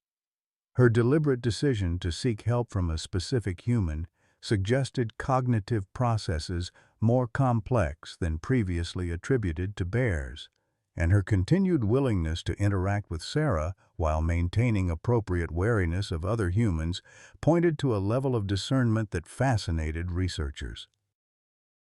"Ellis called this morning," Sarah said, setting her empty mug on the porch railing. "They've finalized the summer release plan." Buck's expression sobered. "So soon? I thought they might wait until fall." "The cubs are ready," Sarah replied, though the words caught slightly in her throat. "They need to establish territory before winter, learn to forage on their own." "And Hope?"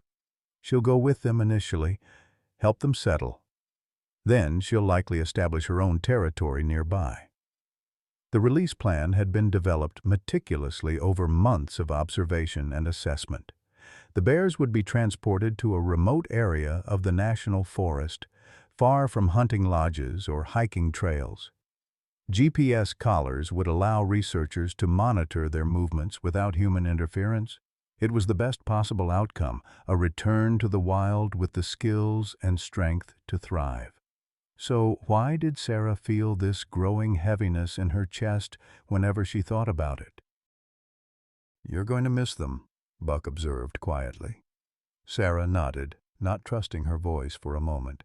"Silly, isn't it? I always knew this was temporary." The whole point was to get them back to the wild where they belong. Doesn't make it any easier to say goodbye. A comfortable silence fell between them as they watched the bears. The relationship that had developed between Sarah and Buck over these months was unexpected but welcome. Not romance, but a deep friendship built on shared purpose and mutual respect. Thomas's younger brother had proven to be far more compassionate than she had given him credit for. The ringing phone interrupted their peaceful moment. Buck went inside to answer it while Sarah remained on the porch, savoring these final weeks with the bears. Soon enough, the enclosure would be empty, the observation blind dismantled. Life would return to what, exactly? Buck returned, his expression troubled. That was James. Blackwell's hunting license suspension was overturned by the state commission yesterday. Sarah's stomach tightened. On what grounds? Insufficient evidence. The ballistics test was inconclusive, too much damage to the bullet fragments for a definitive match.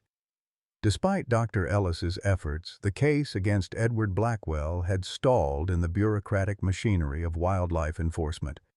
Without definitive proof linking his rifle to the bullets removed from Hope and her cub, the authorities had been unwilling to pursue charges. Blackwell's connections in state government had further complicated matters. "He's been keeping his distance at least," Buck said, trying to sound reassuring. Ellis made sure the restraining order remained in place. Sarah nodded, but the news had cast a shadow over the morning. Blackwell represented everything she had fought against in her career, the entitlement of those who viewed wildlife as trophies rather than sentient beings deserving of respect. "We should call Ellis," she said. "Make sure she knows. It might affect the release timeline." Inside the cabin, changes were as evident as they were outside. What had once been a shrine to Sarah's past was now a working research station. Michael's old room had been converted into an office, with a computer setup provided by the university. The living room wall displayed maps tracking the bears' daily movements within the enclosure. Even the kitchen had been reorganized to accommodate the preparation of specialized feeding formulas developed by nutritionists. As Sarah dialed Dr. Ellis's number, she caught sight of herself in the hallway mirror. The transformation wasn't just in her surroundings, but in her as well. The hunched posture of chronic pain had given way to a straighter spine, strengthened by daily activity. The defeated expression had been replaced by one of purpose. Even her silver hair seemed less a sign of age than a badge of wisdom. "The pain is still there," her doctor had remarked during her last checkup, "but you're moving through it differently now." That was true of more than just her physical condition. The grief that had defined her life since Michael's death hadn't disappeared, but it had shifted, making room for new experiences, new connections.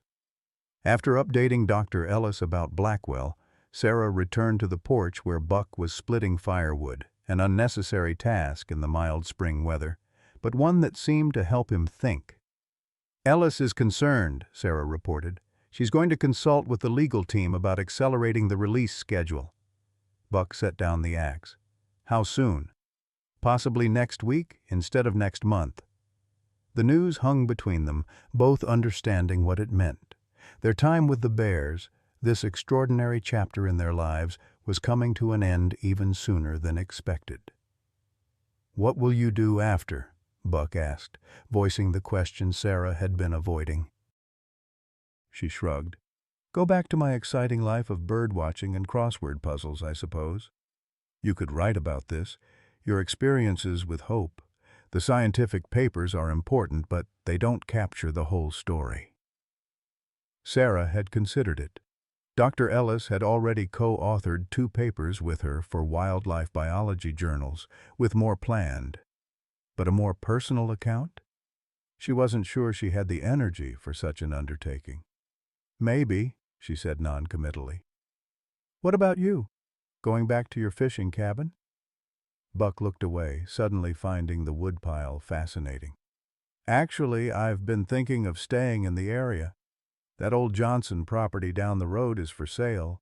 Needs work, but Sarah raised an eyebrow. You're thinking of buying it? Might be nice to be closer to family, he said, not quite meeting her eyes. The implication warmed Sarah unexpectedly. After 15 years of estrangement following Thomas's departure, the idea that Buck now considered her family was both surprising and deeply touching. Their conversation was interrupted by a distinctive huffing sound from the enclosure. Hope had approached the fence nearest the cabin, her attention focused intently on Sarah. This had become a regular occurrence. The bear would often seek Sarah out during the day, particularly when something disrupted the routine. She heard us talking about the accelerated timeline, Buck joked, though his tone held a note of genuine wonder at Hope's apparent perceptiveness. Sarah moved closer to the fence. At Dr. Ellis's insistence, she always maintained a minimum distance of 5 feet, though she suspected Hope would never harm her intentionally. It won't be long now, she said softly to the bear. You'll be back where you belong. Hope watched her with those intelligent amber eyes that seemed to understand far more than any bear should. She made another soft, huffing sound before turning back to her cubs, who had followed her to the fence out of curiosity. The day of the release came with unexpected swiftness. One moment Sarah was reviewing final preparations with Dr. Ellis. The next, she was watching Wildlife Services personnel ready the specialized transport containers. The bears would be sedated for the journey to protect both them and the handlers, then released in a remote valley nearly 100 miles away. You're welcome to come for the release, Dr. Ellis told Sarah as they observed the preparations. It's a difficult hike, but we could arrange accommodations. No, Sarah interrupted gently. I think it's better this way, a clean break. Dr. Ellis nodded in understanding. The GPS collars will provide data for at least 3 years. You'll have access to all the tracking information, of course.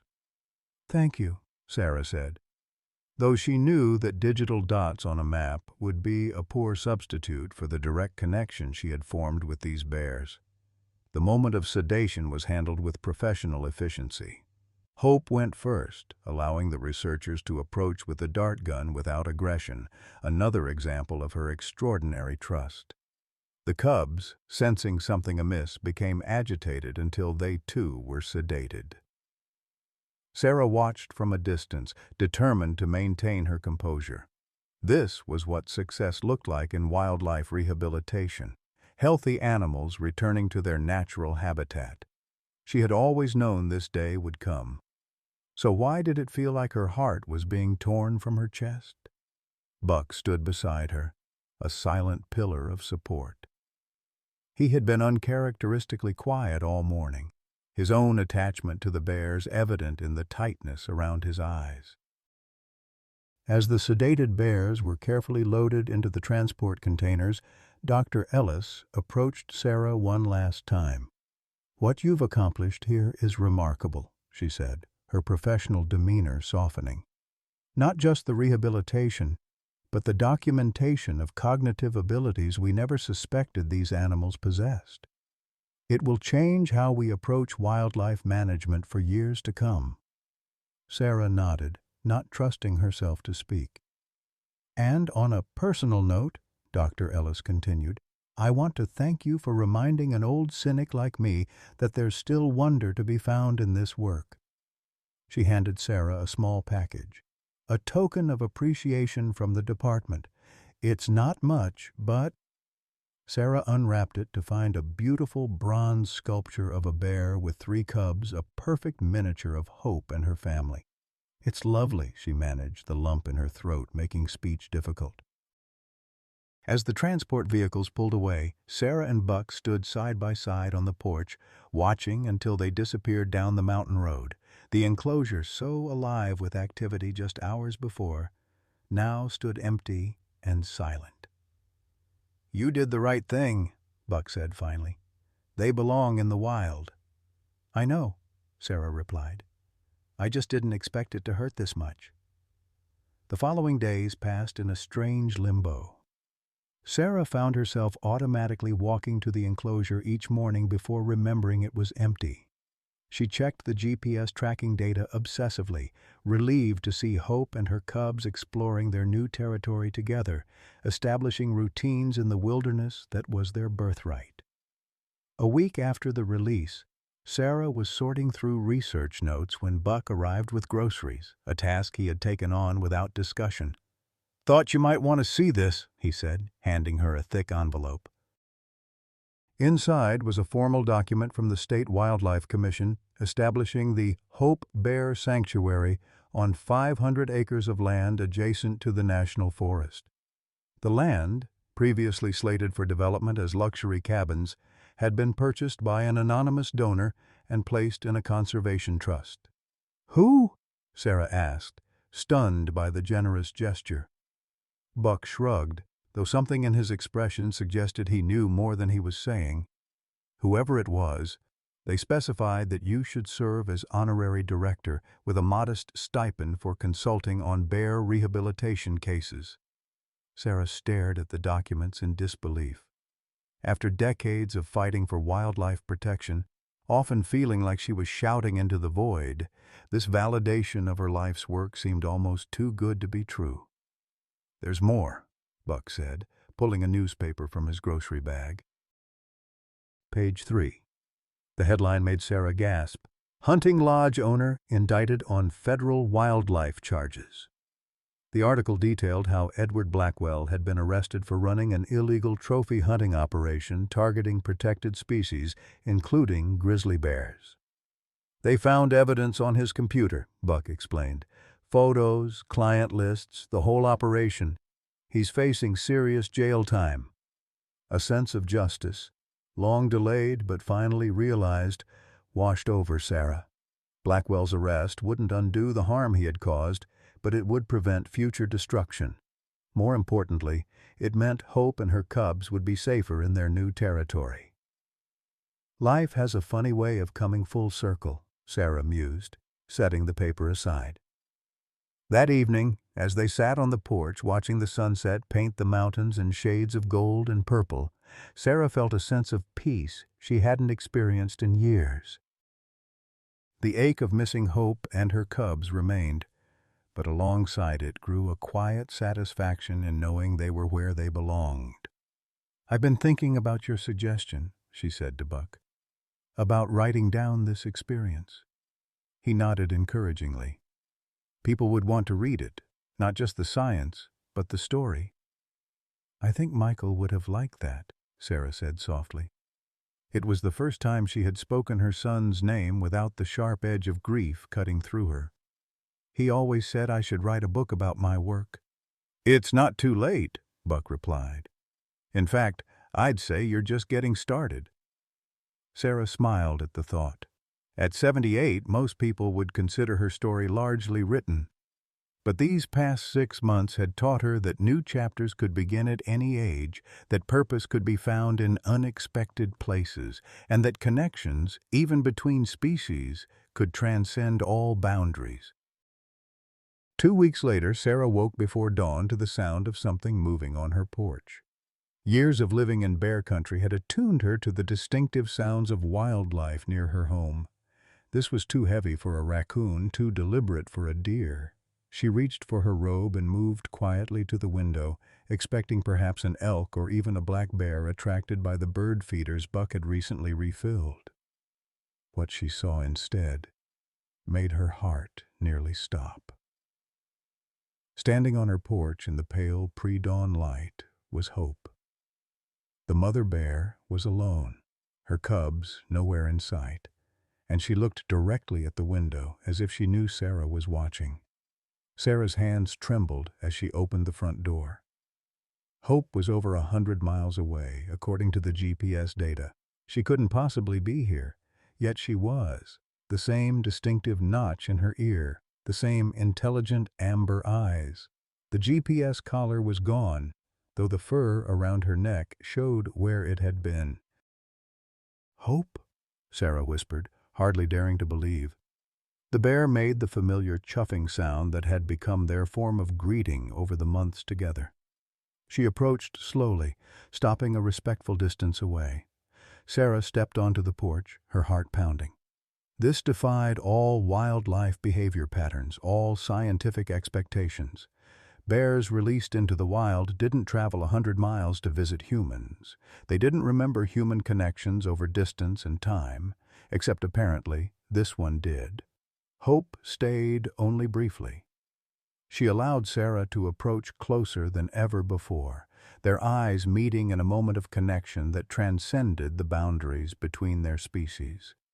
Then, with one last look, she turned and disappeared into the forest as silently as she had arrived.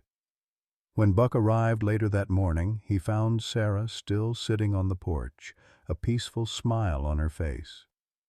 "You look like you've seen a ghost," he remarked. "Not a ghost," Sarah replied. "A miracle." She told him about Hope's visit, watching skepticism and wonder battle across his face. "The tracking collar?" he asked finally. "Gone. She must have somehow removed it."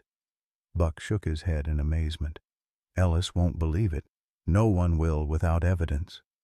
"I don't need anyone else to believe it," Sarah said simply. "I know what happened." Later that day, she began writing. Not a scientific paper with its rigid format and technical language, but a story. Her story. Hope's story. The story of an unexpected connection that had changed both their lives. She titled it simply, "A Bear Waits." On the first page, she wrote, "This is a story about memory and recognition, about trust earned and honored, but most of all, it's about hope, the kind that finds us when we're most alone, that comes to us in unexpected forms, and that reminds us we're never too old to begin again." Outside, the Montana spring unfolded in all its glory. And somewhere in the wilderness, Hope and her cubs were thriving, free but forever connected to the elderly woman who had once saved a frightened cub, and then, 25 years later, had been saved in return. Dear friends, Sarah Mitchell's journey with hope reminds us that life's most profound chapters can begin when we least expect them. At 78, Sarah thought her story was ending, only to discover it was taking a miraculous turn. Like Sarah, many of us face empty nests, retirement, or loss of loved ones, wondering if our purpose has passed. But what if, like that persistent bear on Sarah's porch, opportunity is waiting for us to simply open the door? The connection Sarah formed, crossing boundaries of species, age, and expectation, teaches us that it's never too late to form meaningful bonds, to be needed, to make a difference. Your lifetime of experience isn't just your past, it's your greatest strength for what comes next. When was the last time you felt truly needed, and how did it change you? Have you ever had an unexpected encounter that gave your life new direction? We'd love to hear your stories of second chances and new beginnings in the comments below. Remember, as Sarah learned, hope often finds us when we're most alone, arriving in forms we never imagined.